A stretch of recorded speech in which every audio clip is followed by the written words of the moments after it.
algorithm and flowcharts. In this module, I'll be telling you what is an algorithm and what is a flowchart, and then I will be giving some examples of how we can do an first of all algorithm and then flowcharts. So let us start from the very beginning. First of all, many query was there, and many of them just inquired what actually is a algorithm and what is a flowchart. What is the difference between them? These are things that we must know, and when algorithm comes and when the flowchart comes. So whenever you do some programs, the programs are the set of instructions given, so we can do the program to achieve certain goal. Now, what is an algorithm then? Okay, and what does it do with the program? How does it relate with the program? So what is an algorithm? The set of step by step instructions. These instructions, I am giving the step by step instructions to perform a particular task. So your task goal is to do something, and you are giving the step by step instructions to perform a particular task. This step by step instruction is called an algorithm. So now that what is an algorithm. Okay, so once again I repeat, the set of step by step instructions to perform a particular task is called an algorithm. And so whenever we are doing a program, whenever we are trying to do a program, we are doing the algorithm first. Yes, before we write the program code, we do the algorithm first. Because why? Because we can put down the steps to do the particular program. Yeah, we will be able to do that. And then comes the flowchart. Now then, what is a flowchart? So first of all, the algorithm comes, then comes the flowchart.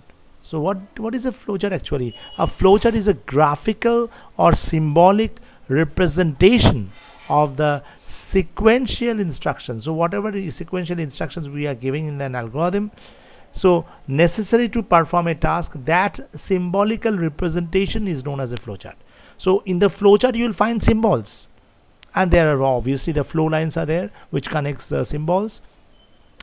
But in a particular algorithm, there is only set of instructions given, or the set of instructions are the step by step instruction. So a flowchart, once again I repeat, a flowchart is a graphical or symbolic representation of the sequential instructions necessary to perform a task. Again we go to the task, that is the main goal. Now let us take an example. What is a task? So example of a task is that calculate and print the sum of three numbers. So we want to write a program. So based on that, so what do I do first? First of all, we do the algorithm. Then we do the flowchart. Then we do the program code. So program can be written in any language. It can be C, C++, Java. Okay, it can be basic. So we are not going to the program code today. We are doing with the basic thing, that first of all how we write the algorithm, how we draw the flowchart from the algorithm, and then we can go in for the next parts where we can do the programs. But for now, I think you are able to understand that we do the algorithm first and then the flowchart. Now let's take an example. The example is calculate and print the sum of three numbers. So 1, 2, 3, three numbers should be accepted. So first of all, the algorithm comes to the steps. So start, then we read the first number. So it's telling that print the sum of three numbers. So we must take the first number. So that first number is taken, read the first number, or you can write over here, input the first number, accept the first number. You can write any language you want. Then store it as x. So x is the first variable. It is a variable where we can store the data, or here over here the data is a number. So if you store for example 5 in x, the x is equal to 5 we can give in the program. Now coming to read the second number, we can store it as y. We can, in basic, we can write y is equal to 10. So 5x is equal to 5, y is equal to 10 we can write in the program code. So read the third number, then again we can give that z is equal to 5.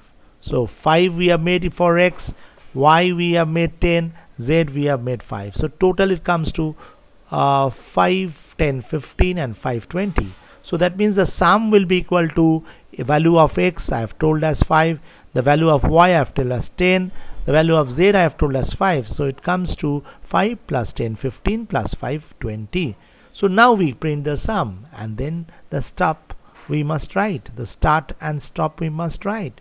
So, and the inner process we are writing: read the first number, store it in x, read the second number, store it in y, read the third number, store it in z, and sum equals to x plus y plus z, and we print the sum. So this is the particular step-by-step instruction to do that. Now we come to the flowchart. From the step-by-step instruction we come to the flowchart. So what is a flowchart? We told that flowchart is a pictorial representation. So first of all we told start. So start, this is represented, this symbol is representing the start, and the end symbol, that is the stop symbol. See, it looks similar, looks same thing. Start and stop symbol is the same. Okay, then we read the first number x, read the second number y, read the third number, we can make that as z. We have put down that z. So this is third number I've taken over here. So third number is z, so this is the third number, that is z.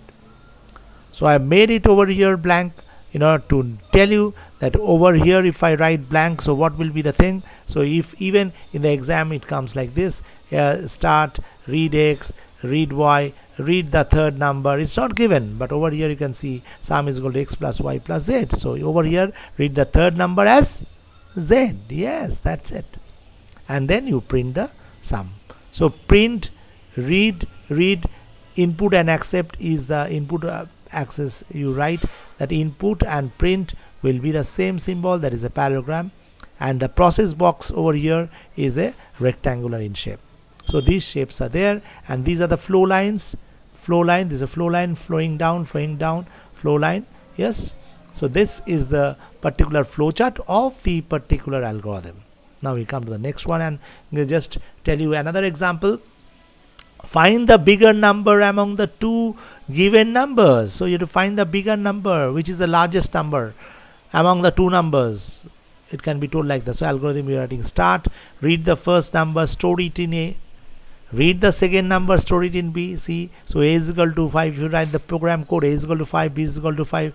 So then we find that both numbers are equal. Then it will tell that if A is equal to B, go to step 5. So what is in step 5?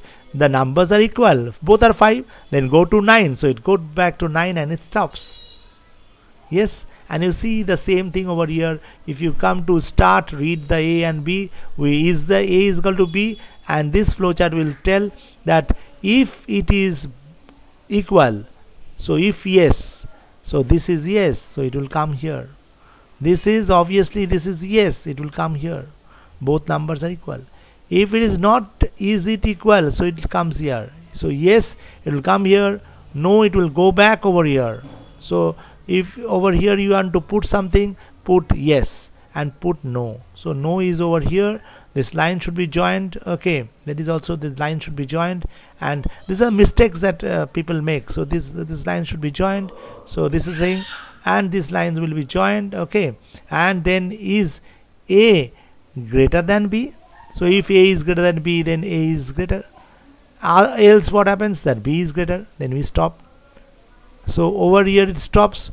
Over here also it comes and stops. And over here also it comes and stops. So if you go back, you see also the same thing. That what happens is that you find over here A is a bigger number. So I have told this. Check if A equals to B or not. If A equal to B, step 5, and else go to 6. So it tells you that it is a particular, that over here this both are equal, and it goes to the end part. Yes, done. And then we come over here. What is showing is that the print the number are equal. So the numbers are equal, then go to step 9. So it goes directly to step 9, that is the stop. See, it goes directly to stop. Okay, got it. Now you come over here. If A greater than B, go to step 7. So step 7, what it tells, A is bigger, and it goes back again to 9, that is stop. And else it will come down. If it is not working, if it is not then it will not follow this. Else go to 8, so it will come to 8, and a will b is the bigger number or the greater number, it will tell like this. That's it. This is all about the particular flowchart. Hope it is clear to you. Thank you. Thank you. Yes. Thank you. Thank you all. Yes.